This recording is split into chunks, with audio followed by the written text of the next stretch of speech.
An instant Italian party, lots of nibbles and a great presentation. That's all it takes. And today, I'll show you how. Bruschetta. I have a bone to pick with you. It is not bruschetta, it is bruschetta, okay? Can we get that right? And for great bruschetta, you need a nice bread, sort of a rustic bread that has a lot of gluten in it, that has a nice bite and it grills well. So let's cut some slices here. And the bread could be even a day old. That's perfectly fine. You can put it on a grill or just a griddle like that. Griddle is fine. And a lot of you brush your bread with oil first and then you grill it. That's another no-no. Bruschetta is a simple thing, but every step counts, including the name. So you first grill your bread, okay? And here I have some going already. The first one that maybe I will do for you is a prosciutto and fig bruschetta. So let's take some of the grilled bread. Now you can brush it with the oil so you can see that you will have that fresh flavor of the oil. Now, when figs are in season, by all means get the fresh figs and put slices of fresh figs here. It's not exactly fig season, so I have some fig jam. And that is just as delicious. Just like that. The traditional prosciutto e fichi, this is basically it. And you take a nice slice of prosciutto and you drape it gently. Don't pressure it, just drape it gently like that. Just like that. A little bit of fresh ground pepper right on top. Okay, that's one bruschetta. So the next bruschetta, braised vegetables, really good, like escarole, like chicory. I love that. Well, this I had some leftover escarole and just pile it right on the bruschetta. Okay, and you can put on top of here pecorino cheese or anything else, but I like ricotta salata. Ricotta salata is regular ricotta, which you all know and you love. And then I just grate a little bit on top, just like that. And this is a delicious bruschetta. 1, 2, 3. Let me check. I'm always afraid of the bread burning. Just turn it over a little bit. And let's leave it like that. So now I'm going to make a bruschetta with tomato and mozzarella.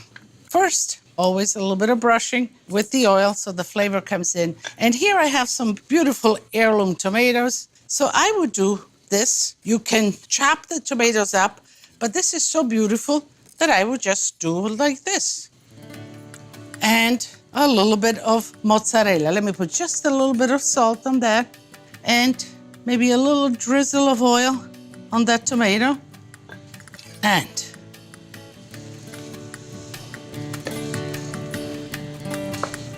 like this, and just like that. This is just like a caprese, so we certainly can do something like that with a little basil on top. And again, a drizzle of oil, just like that. And that's another rendition of a bruschetta. Okie dokie. So now let's do the traditional kind of chopped bruschetta. So, chopped tomatoes, red tomatoes, and the more color you have, the better it is. Some of the yellow tomatoes, a little bit of salt here, a little bit of the olive oil, And a little bit of the mozzarella we'll put right in there. A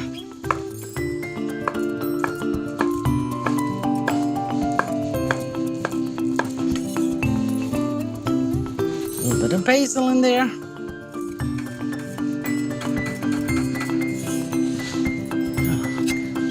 Mix it well. And this is so easy and everybody just loves it. So let's see, 1, 2, let me do 3. Just a little bit of oil to moisten up the bread. Yes. And do not leave the stuffing on top of the bruschetta for a long time because then the bread will get soggy. It all looks pretty good. Let me just drizzle a little bit of the oil on the bruschetta here. And then here I have a little reduction of the balsamic vinegar. It's nice and syrupy, and that will be delicious on your bruschetta with the prosciutto. And I think this we're ready.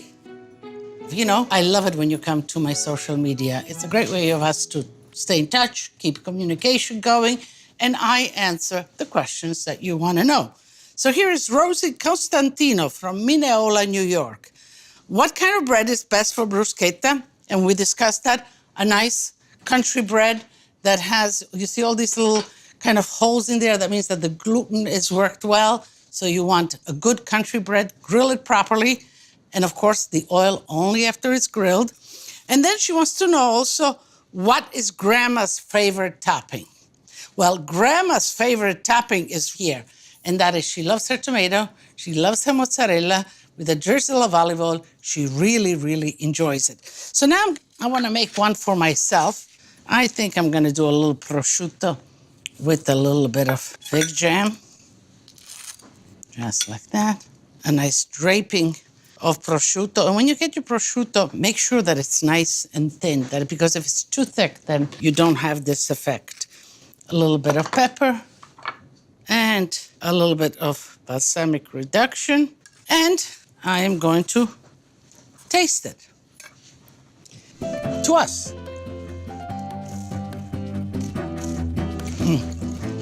It's delicious. Crunchy, salty, sweet. The balsamic complexity. Simple, straightforward, and delicious. And bruschetta it is. To learn more about Lidia, access to videos, and to get recipes, tips, techniques, and much more, visit us online at lidiasitaly.com.